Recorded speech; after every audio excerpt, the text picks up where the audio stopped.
बच्चों, आपका focus academy online classes में स्वागत है। आप हमारे ऐप के ज़रिए फोकस एकेडमी ऑनलाइन ऐप जो लाए हैं आपके लिए, उसके ज़रिए आपकी पढ़ाई कराई जाएगी। तो आप सभी ने जिसको ने डाउनलोड नहीं किया, जिस भी बच्चे ने जो क्लास 11 में पढ़ रहा है, जो साइंस लेने की रुचि रखता है, जो उसके लिए हम बहुत अच्छी लाए हैं ऐप में। आप क्वेश्चन, आपको बहुत सारी वीडियो नज़र आएगी और आप उसमें हमारा कोर्स ख़रीदें। आपको कुछ वीडियो, उसमें बहुत सारी वीडियो आपको दे रखी है, ठीक है। डेली के डेली अपडेट रहिएगा, आपको उसमें बहुत सारी वीडियो नज़र आएगी। तो आप उनके वीडियो को ज़रूर देखें और उस ऐप को ज़रूर डाउनलोड करें और पढ़ाई शुरू कर दें इस घड़ी में, ठीक है बच्चों। तो क्लास 11 जिसने साइंस ली है, तो मैथमेटिक्स का मैं कुछ पार्ट आपको आज समझाऊँगा। और देखो, जिस चैप्टर का नाम है आपका, उसका नाम है कॉम्प्लेक्स नंबर। बेटा क्या नाम है? कॉम्प्लेक्स नंबर, ठीक। और कोई बच्चा साइंस से डर रहा है तो डरने की ज़रूरत नहीं है। बहुत सारे बच्चों को समझाया जाता है कि साइंस बहुत कठिन है, इसलिए वो साइंस नहीं ले पाते हैं। मैथ्स बहुत कठिन है, मैथ्स नहीं ले पाते हैं। तो बहुत आसान है मैथमेटिक्स। कोई बायोलॉजी सब्जेक्ट चुनता है, कोई एग्रीकल्चर चुनता है, तो साइंस सब्जेक्ट लेना बहुत अच्छा है बच्चे के लिए। किसी के 10वीं में कम परसेंट बन जाती है तो उससे नापा नहीं जा सकता बच्चे की क्वालिटी को। आप ज़रूर साइंस लें यदि आप साइंस लेने के इच्छुक हैं, ठीक है। कोई आपसे कह रहा है कि साइंस बहुत कठिन है तो उसकी बात पर गौर ना करें। हम जो कहें उस राह पर चलें तो आप ज़रूर साइंस में भी कारगर साबित होंगे। मेरे खुद के 10th क्लास में बहुत कम मार्क्स थे, लेकिन मेरे 12th क्लास में जब मैंने साइंस मैथ ली तो मेरी बहुत अच्छी परसेंट बनी। तो आप ऐसा ना सोचे कोई बच्चा कि 10th में मेरे 50 बनी है, 55 बनी है, 60% बनी है तो हमारे घर वाले हमें साइंस नहीं लेंगे, लोग क्या सोचेंगे। ऐसा कुछ नहीं है। आप ज़रूर साइंस लें और कड़ी मेहनत करें तो आप साइंस में बहुत अच्छी परसेंट बनाकर कुछ ना कुछ कर जाएंगे, तो आपके लिए बहुत अच्छा रहेगा, ठीक है बच्चों। तो आप ध्यान से पढ़ें, धीरे धीरे पढ़ें। देखो इधर कॉम्प्लेक्स नंबर दे रखा है। कॉम्प्लेक्स नंबर के साथ ही आपके क्लास 11th में द्विघात समीकरण, क्वाड्रेटिक इक्वेशन भी दे दिया। कॉम्प्लेक्स नंबर को हिंदी में बेटा अपन क्या कहते हैं? सम्मिश्र संख्या कहते हैं। क्या कहते हैं? सम्मिश्र संख्या। अब सब बच्चे जो 10th से छोटे छोटे बच्चे हैं वो पास होकर 11th में आए। अब कभी उन्होंने ये देखा ही नहीं कि सम्मिश्र संख्या होती क्या है, ठीक है। आज अपन देखेंगे बेटा सम्मिश्र संख्या, कॉम्प्लेक्स नंबर होती क्या है। आप सभी ने बहुत सारी संख्याएं के बारे में सुना है। नेचुरल नंबर, प्राकृत संख्या देखी होगी आपने, पूर्ण संख्या देखी होगी, पूर्णांक संख्या देखी होगी, परिमेय संख्या देखी होगी, अपरिमेय संख्या देखी होगी, वास्तविक संख्या देखी होगी, लेकिन आपने कभी बेटा सम्मिश्र संख्या के बारे में नहीं सुना होगा। आज अपन सम्मिश्र संख्या के बारे में सीखते हैं। सम्मिश्र संख्या होती क्या है। देखो बेटा, कोई सी भी आपको ध्यान देना है, इधर कोई सी भी आपको द्विघात समीकरण दे रखी है। जैसे मेरे पास x² + 1 = 0, ठीक।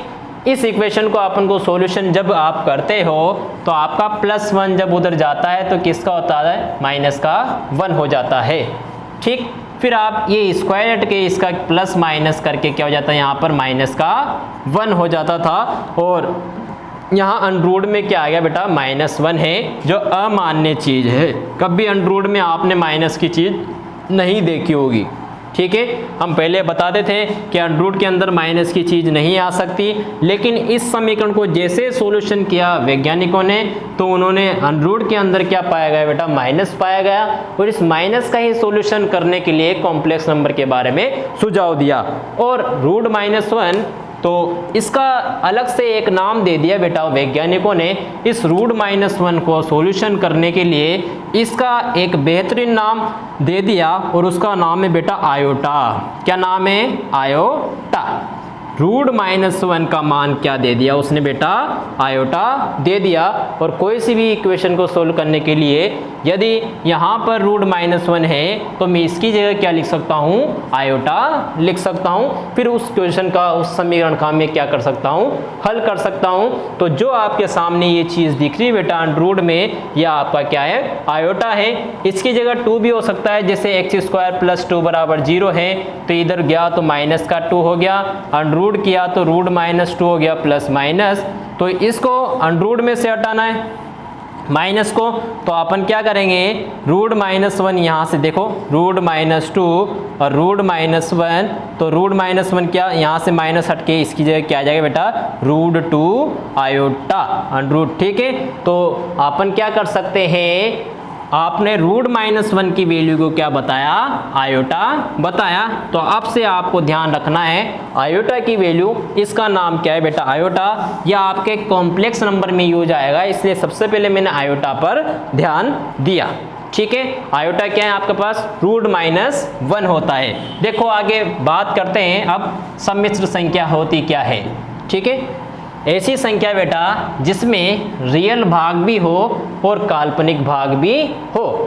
जो भी संख्या आयोटा के साथ जुड़ी रहती है वो आपकी काल्पनिक कहलाती है, इमेजिनरी कहलाती है। जैसे 2 आयोटा है बेटा, तो इसका मतलब है कौन सा भाग है आपका, काल्पनिक भाग है। कौन सा भाग है, काल्पनिक, इमेजिनरी पार्ट है या आपका। ठीक है, जैसे सम्मिश्र संख्या मैंने बताया, सम्मिश्र संख्या को लिखने का तरीका आपको जेड से है। किससे लिखते हैं आप सम्मिश्र संख्या को, जेड से। जेड यहाँ पूर्णांक संख्या नहीं है। ठीक है, जेड को आप कैसे लिखोगे, यहाँ पर a + आयोटा b। तो आपको सम्मिश्र संख्या लिखने का तरीका आपका क्या है बेटा, कोई सी भी सम्मिश्र संख्या आपका क्वेश्चन में एग्जाम में जो क्वेश्चन आएगा आपका लिखने का तरीका यही रहेगा। कोई भी कॉम्प्लेक्स नंबर को लिखने का तरीका आपका क्या है बेटा, z = a + आयोटा b। अब देखो दो भागों से मिलकर बना होता है, जिसमें आयोटा नहीं लिख रहा है ये तो आपका रियल पार्ट ऑफ जेड है, मतलब आपका क्या है बेटा, ये वास्तविक भाग है। कौन सा भाग है, वास्तविक भाग है। और मैंने कहा जिसके साथ आयोटा जुड़ा होता है वो आपका इमेजिनरी पार्ट ऑफ जेड है, मतलब ये आपका कौन सा भाग है, काल्पनिक भाग है।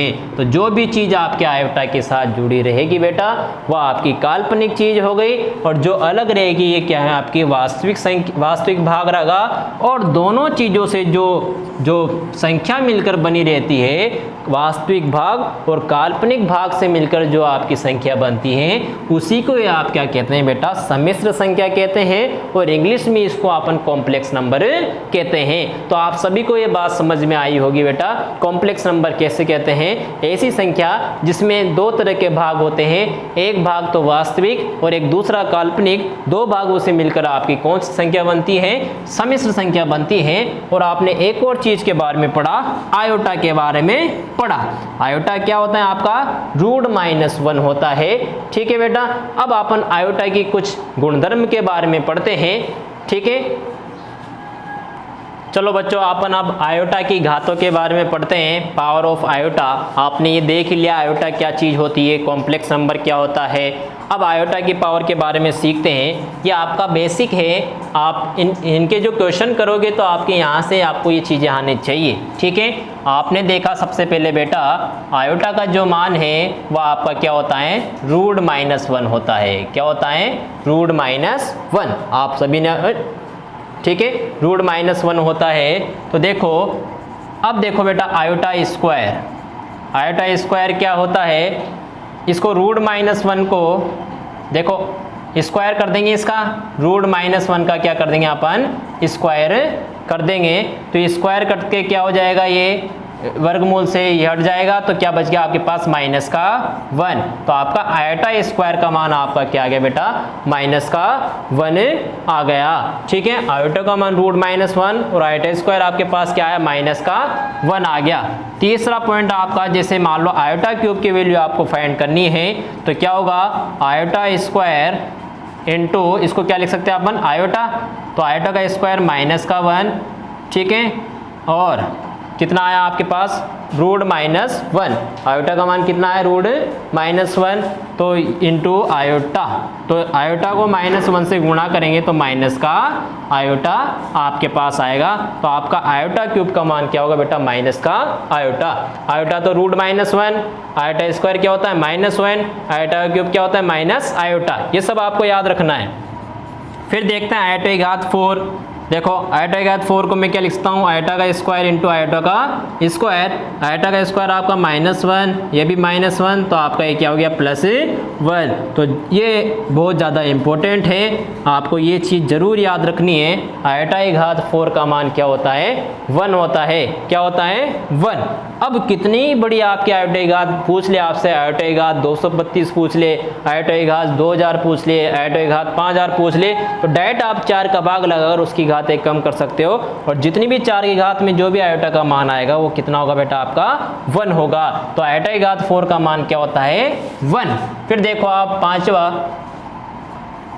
आयोटा की घात 5 क्या होता है, इसको मैं टुकड़े कर लेता हूँ, आयोटा की घात 4 और आयोटा। ठीक है, आयोटा की घात 4 क्या होता है, 1 इंटू आयोटा। तो आपके इसका मान क्या आ गया बेटा, आयोटा की घात 5 का मान क्या आ गया आपके पास, आयोटा आ गया। ऐसे ही आपको क्या निकालना है, आयोटा की घात 6 निकालना है, तो मैं इसको आयोटा की घात 4 और आयोटा की घात 2 लिख सकता हूँ। आयोटा की घात 4 तो क्या हो गया 1, आयोटा स्क्वायर क्या होता है -1, तो आपका आंसर क्या आ गया बेटा, -1 आ गया।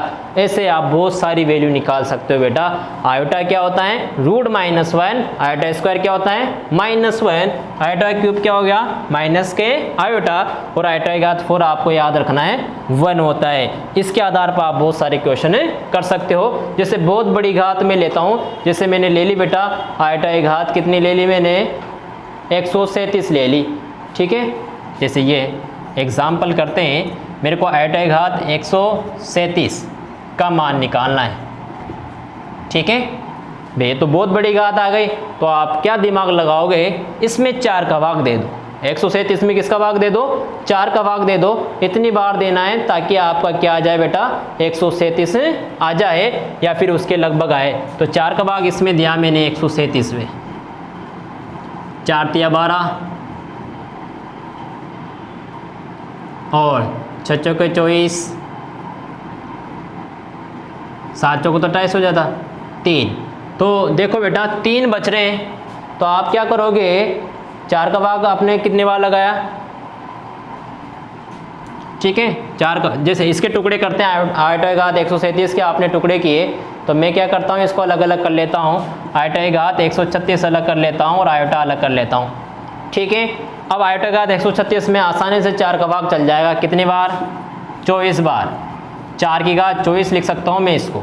ठीक है, आप ऐसे कर लेना, ऐसे टुकड़ा करना है इसका ताकि 4 का भाग चल जाए। तो 137 को मैं आयोटा की घात 136 और आयोटा लिख सकता हूँ। 136 में क्या जाएगा, 4 का भाग कितने बार जा रहा है, 124 बार जा रहा है, वो भी कितना 136 में। ठीक है, अब बचा आपके पास क्या, अकेला आयोटा। अब मैंने कहा था आयोटा की घात 4 की घात n, कि यहाँ n का मान कितना ही आ जाए तो इसका मान क्या होगा बेटा, 1 होगा। आयोटा की घात 4 का कितना ही बड़ी वैल्यू आ जाए तो इसका मान क्या हो गया, 1 और इंटू आयोटा, तो आपका आयोटा की घात 137 का मान क्या आएगा बेटा, आयोटा आएगा। तो आपने इस वीडियो के जरिए देखा बेटा, आप इसको जरूर देखना। आपने सबसे पहले कॉम्प्लेक्स नंबर के बारे में सीखा। कॉम्प्लेक्स नंबर आपकी क्या होती है, वास्तविक संख्या और काल्पनिक, वास्तविक भाग और काल्पनिक भाग से मिलकर आपके कॉम्प्लेक्स नंबर बना है। फिर उसके बाद आपने देखा आयोटा कहाँ से आया, फिर आपने आयोटा के पावर के बारे में सीखा। आयोटा क्या होता है, √-1, आयोटा स्क्वायर क्या होता है, -1, फिर आपने देखा आयोटा क्यूब क्या होता है, माइनस आयोटा, और मेन ये आपको याद रखना है, आयोटा की घात 4 आपका क्या होता है बेटा 1, आयोटा की घात 5 आपका क्या होता है आयोटा। ऐसे करके आपके बहुत सारी वैल्यू आपको, ये एग्जाम्पल भी आपको सिखाया गया। अब अपन आगे अगली वीडियो में बहुत सारे क्वेश्चन करेंगे और आप देखते रहें इस वीडियो को, और एक बार आपको समझ में नहीं आए दोबारा इस वीडियो को जरूर देखें। और हमारे फोकस एकेडमी ऑनलाइन क्लासेज का जो आपको ऐप है, उस ऐप के जरिए आपको सारी वीडियो मिल जाएगी और आप उसको पढ़ने की कोशिश करें। थैंक यू बच्चों।